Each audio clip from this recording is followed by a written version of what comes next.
राज्य एवं जिला स्तर पर अधिकारियों कर्मचारियों की स्थानांतरण नीति वर्ष 2022 के तहत टीपीआई का महत्वपूर्ण आदेश जारी किया गया है। भोपाल दिनांक 14/5/2025 का यह आदेश है। साथियों, जान लेते हैं क्या इस आदेश में संदर्भित पत्र के माध्यम से विभागीय स्थानांतरण के संबंध में कार्यवाही विषयक लेख किया गया था। इस संबंध में विभिन्न लोक सेवकों द्वारा संचालनालय स्तर पर उपस्थित होकर अभ्यावेदन प्रस्तुत किए जा रहे हैं। अभ्यावेदनों के परीक्षण उपरांत निम्नानुसार मुद्दे परिलक्षित हो रहे हैं, जिन पर आपके स्तर से कार्रवाई अपेक्षित है। पहला, शाला में वर्तमान पदस्थि दिनांक। राज्य स्तर पर लोक सेवकों द्वारा उपस्थित होकर शाला में पदस्थापना दिनांक से परिवर्तन संबंधी आवेदन प्रस्तुत किए जा रहे हैं।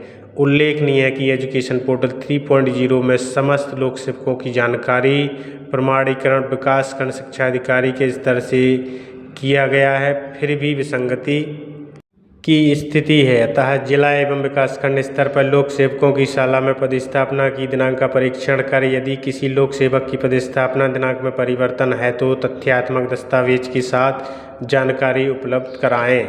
दूसरा, अक्टूबर 2024 से अब तक नियुक्त शिक्षकों की आईडी लंबित होने विषयक नव नियुक्त शिक्षकों द्वारा शाला में कार्यभार ग्रहण कर लिया गया है, किंतु जिला स्तर से इन शिक्षकों की आईडी न बनाने के कारण संबंधित शाला में रिक्तकी प्रदर्शित हो रही है। अतः जिले में कार्यभार ग्रहण करने वाले सभी शिक्षकों की आईडी दिनांक 14/5/2025 तक अनिवार्यता जनरेट कर यह प्रमाण पत्र भेजें कि सभी शिक्षकों की आईडी जनरेट कर दिए गए हैं।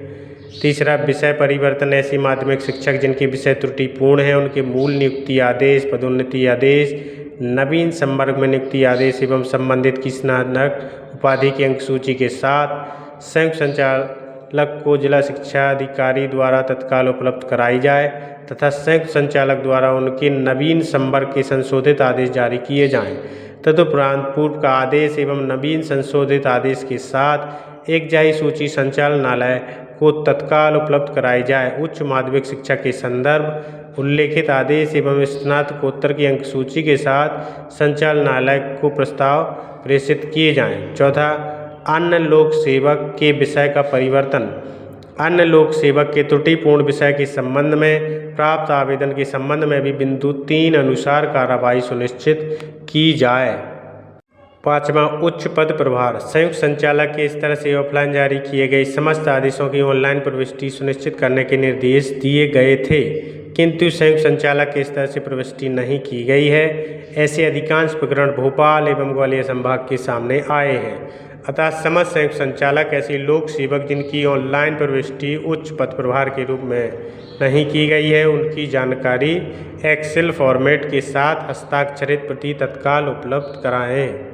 साथियों, सातवां महत्वपूर्ण बिंदु है शालाओं से कार्यमुक्त किए गए जन शिक्षकों विषयक। ऐसे जिले जहां विगत 2-3 माह में जन शिक्षक बीआरसी बीएससी को समग्र शिक्षा अभियान के लिए कार्यमुक्त किया गया है तथा वे अभी भी संबंधित विद्यालय में प्रदर्शित हो रहे हैं, तो ऐसे लोक सेवकों की सूचीमय आदेश की तत्काल इस कार्यालय को उपलब्ध कराएं। इसके अतिरिक्त सभी लोक सेवकों को निम्नानुसार जानकारी से भी अवगत कराएं। स्थानांतरण नीति की कंडिका बिंदु क्रमांक 2.9 के अनुपालन में जिले में कुल स्वीकृत पद से कार्यरत की संख्या से अधिक होने की स्थिति में अन्य जिले में स्थानांतरण नहीं किया जा सकेगा, परंतु जिला अंतर्गत स्थानांतरण किए जा सकेंगे।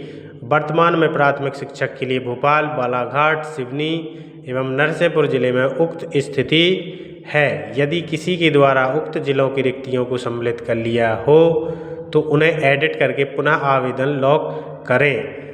दूसरा, वर्तमान में विकासखंड शिक्षा अधिकारियों द्वारा लोक सेवकों की प्रोफाइल में त्रुटि की गई है, ऐसे प्रकरण सामने आ रहे हैं एवं उनके द्वारा अद्यतनीकरण की कार्रवाई भी की जा रही है। ऐसी स्थिति में कई रिक्तियों के प्रभावित होने की संभावना रहेगी। आवंटन के समय अंतिम रूप से शेष रिक्तियों का आवंटन किया जाएगा। तो साथियों, लोक सेवकों द्वारा जो डीपीआई को आवेदन प्रस्तुत किए गए हैं उनकी परिस्थिति को ध्यान में रखते हुए डीपीआई का स्थानांतरण से संबंधित ये महत्वपूर्ण पत्र है।